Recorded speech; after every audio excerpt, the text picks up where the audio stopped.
The third way is really radically different. Well, not so different. It's just not linear. We've been using the example of dominoes falling and motion and causation and all that.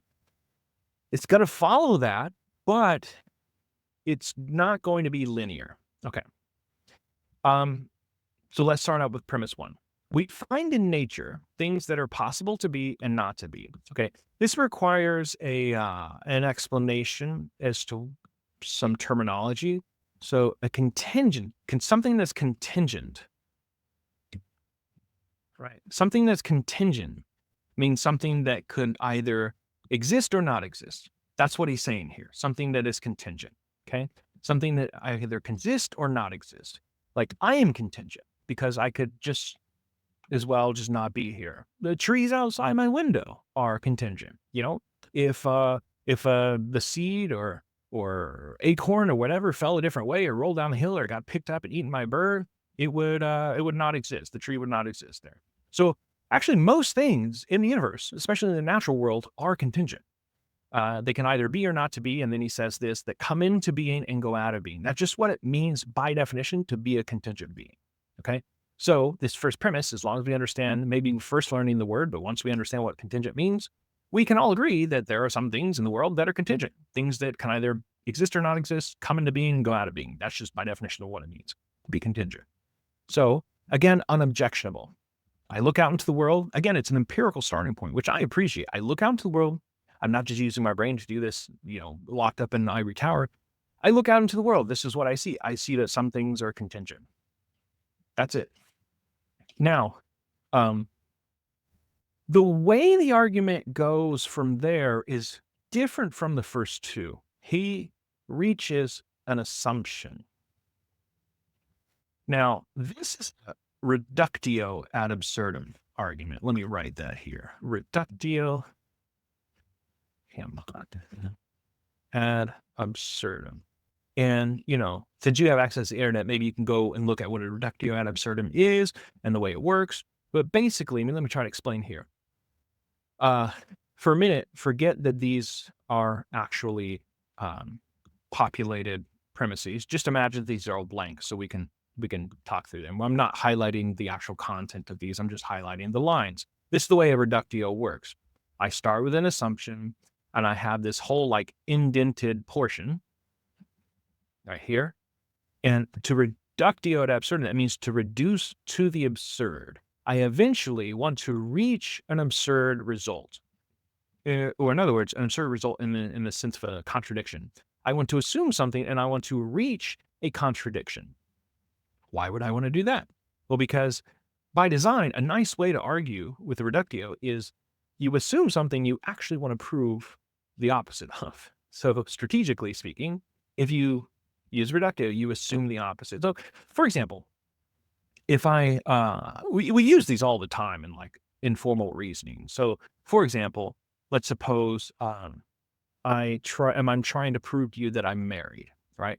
I would assume, as my assumption, well, suppose, for argument's sake, I'm not married. And then I'd populate the rest of the premises, and in the indented part, I'd say, well, if I'm not married, then I wouldn't have a wedding ring on. But I do have a wedding ring on. That's just a premise I can add because I'm looking at it. Or if I'm married, then I wouldn't have a wedding certificate. Well, I do have a wedding certificate. And already I've gotten to two contradictions. I only need one. But once I reach a contradiction or an absurd result from the assumption that I've inserted, I can then, so this should probably be indented for impact here, because that's the way you do it in a formal logical proof. But I can then output or spit out my function. I can spit out a conclusion that is the opposite of my assumption. So this assumption was every being is a contingent being. My conclusion right here is going to be not every being is a contingent being. That's just the opposite. This is a negation of what I assume. Or in the example I gave, assume I'm not married. I reach some absurd result, some contradiction. My generated conclusion popping out of that is going to be, well, I guess I'm married because I reached a contradiction from that assumption. So that's how reductio works. It's actually a really clever way to argue. It's a common way to argue. You'll see it in the wild quite often, actually. So anyway, so assuming here, he says, I assume for for instance, every being is a contingent being. And this is not hard to assume, actually, because as I said up here, maybe there almost everything is a contingent being. Like, there's a lot of things out there that either can exist or not exist, like trees and rocks, and even whole planets and me and you, right? You can go into being, they can come out of being, right? They can, be created and destroyed and all that, right? So assume everything. Just assume a universe in which everything in it is a contingent being, okay? So let me give you this, I'm a visual learner, so I've got this really terrible drawing here. Have you seen this stupid app here? So here's my universe, blue dot, right? All the universe. So I'm going to assume, right here, scroll down, that everything in my universe is a contingent being. So that's where he is so far. So let me go back to the argument. And for each contingent being, there's a time at which it does not exist, right? Because that's just what it means to be a contingent being, right? Because they can come into being, go out of being. They can be created and destroyed, okay? Therefore, it's impossible for these to have always existed. That's just, by definition, what it means to be a contingent being. But we're saying impossible for these, all of these things to exist. Therefore, there could have been a time at which no things existed. If no things existed, then there would have been nothing to bring the currently existing contingent beings into existence. Let me show you visually what I depict this to look like, and really terrible drawing here. So we have here, right? We have all our contingent beings, our universe. I scroll down here, each one causes another thing. I think it started with this one. Let's make this red, for example. That's the starting point, okay? And they all cause another thing. But if we go follow it backwards, it's not linear like the dominoes in ways 1 and 2, but it's the same idea. Right? It's more circular, I suppose, but it's the same idea. This contingent being, well, what could cause this one? This one had to come into existence in the beginning. You might say, what was the last one? Well, that's just a vicious circle. That's not going to work. So if there was nothing to bring the beings into causation, there's going to be a time at which it never existed, then none of these things should be existing now. That's what we started with. The idea that our first premise, I look out into the world, I see that things are existing. Well, therefore nothing would be existence now. That's my absurd result. That's my contradiction. The idea that nothing exists now, based on the way I just argued, nothing exists now. And, well, that contradicts this because there are things that exist now. So that's my explicit contradiction. No things exist now. Things do exist now. Explicitly contradicts each other. We've reached a contradiction as a result from assuming every being is a contingent being. So we have to trash this assumption and conclude the opposite. Therefore, not every being is a contingent being. There has to be, let me go back to my other one. There has to be at least one being that is necessary. Right here, it looks like this. One being that is necessary. And he says, some being exists of its own necessity, does not receive its existence from another being, but rather causes them. So let me bring that back to you. Back to the argument. Not everything is contingent being. Therefore, if not everything, there's at least one. Now, here's a thing that you could argue at this point, and this is totally legitimate.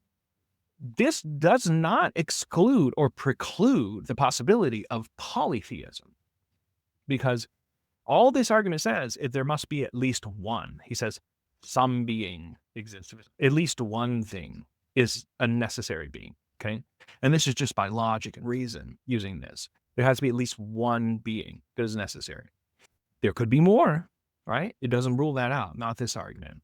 He says, exists of its own necessity and does not receive its existence from another being, but rather causes other thing. And of course, he thinks this is God.